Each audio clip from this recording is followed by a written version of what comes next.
যখন আপনাদের এখানে কথা বলছি, হয়তো এখন ইসরায়েলের কোন বোমারো বিমান গাজাতে হামলা করছে, হয়তো আরবের কোন কোন দেশে তারা হামলা করছে। এই খেলা বন্ধ করতে হবে।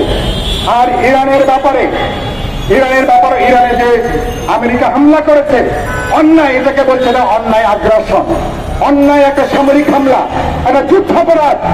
সুতরাং আমি অন্তর্বর্তী সরকারকে বলবো, বিবৃতি দিয়ে দায়িত্বটা পালন করা যাবে না।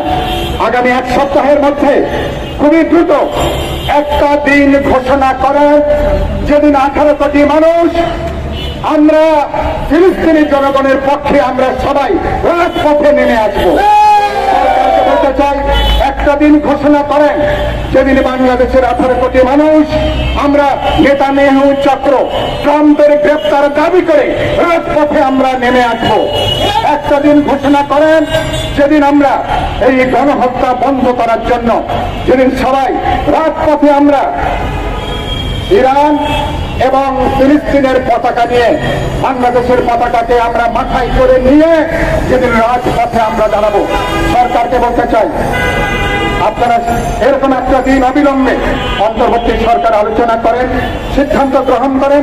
আমি বিশ্বাস করি বাংলাদেশের দলমত নির্বিশেষে আমরা ফিলিস্তিন এবং ইরানের প্রতি আন্তর্জাতিক সংহতি জানাতে যে আগামী এক সপ্তাহের মধ্যে একটা সংহতি দিবস ঘোষণা করবার জন্য আমি দাবি জানাচ্ছি।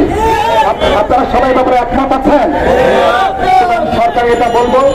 আর শেষ যে কথা বলে বক্তব্য শেষ করবো, অবিলম্বে নেতানিয়াহু এবং ট্রাম্পকে যুদ্ধাপরাধী হিসেবে ঘোষণা করে, ওদেরকে মানবতা বিরোধী অপরাধের জন্য ঘোষণা করে, ওদেরকে আক্রমণকারী হামলাকারী হিসেবে ঘোষণা করে, ওদেরকে আন্তর্জাতিক সন্ত্রাসী হিসেবে আখ্যা দিয়ে ওদের বিরুদ্ধে গ্রেপ্তারি পরোয়ানা জারি করার উদ্যোগ নেওয়া দরকার।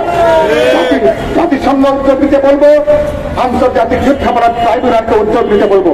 বাংলাদেশের মানুষ আমরা ফিলিস্তিনি জনগণের পক্ষে আছি। যে পর্যন্ত ওদের স্বাধীন রাষ্ট্র না হবে সে পর্যন্ত আমরা তাদের পাশে দাঁড়াবো।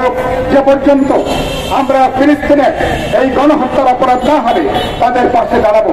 আর সারা দুনিয়া এবং আমরা ইরান অথবা ফিলিস্তিনকে সমর্থন করছি কেবল মুসলিম রাষ্ট্র হিসাবে না, পৃথিবীর যে কোনো রাষ্ট্রে তাদের যে কোনো ধর্ম হতে পারে, ভাষা হতে পারে, সংস্কৃতি হতে পারে, কিন্তু কোন স্বাধীন দেশকে, কোন আত্মনিয়ন্ত্রণ অধিকার প্রতিষ্ঠার দেশকে পৃথিবীর কোন দেশ কোন অজুহাতে এভাবে হামলা, আক্রমণ, দখলদারিত্ব করে আগ্রাসন চালাতে পারে না।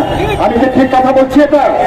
সুতরাং এই দাবিতে এটা যেখানে সাম্রাজ্যবাদী আক্রমণ সেখানে প্রতিরোধ, যেখানে যুদ্ধাপরাধ সেখানে প্রতিরোধ, যেখানে তারা আগ্রাসী হামলা চালাবে সেখানে জনগণ ঐক্যবদ্ধভাবে আমরা রুখে দাঁড়াবো। কোন লক্ষ্যে? আমরা শান্তি চাই, নিরাপত্তা চাই, জনগণ অধিকার আমরা নিশ্চিত করতে চাই। সুতরাং জনগণ তার ভবিষ্যৎ দেশ কিভাবে চলবে জনগণ নির্ধারণ করবে। পৃথিবীতে আমরা ডোনাল্ড ট্রাম্প, নেতানিয়াহুকে তাদেরকে আমরা কোন পুলিশিং এর দায়িত্ব দিই নাই। সুতরাং এই দানবদেরকে ওদেরকে যদি হ্যান্ডস আপ করানো না যায়, যদি ওদেরকে আত্মসমর্পণ করানো না যায়, দুনিয়ার বুকে কিন্তু ভাই শান্তি আসবে না।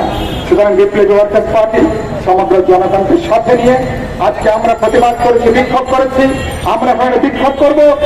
পরবর্তীতে সরকারকে বলেছি 7 দিনের মধ্যে আপনারা ফিলিস্তিন এবং ইরানের প্রতি সংহতি দিবস ঘোষণা করুন।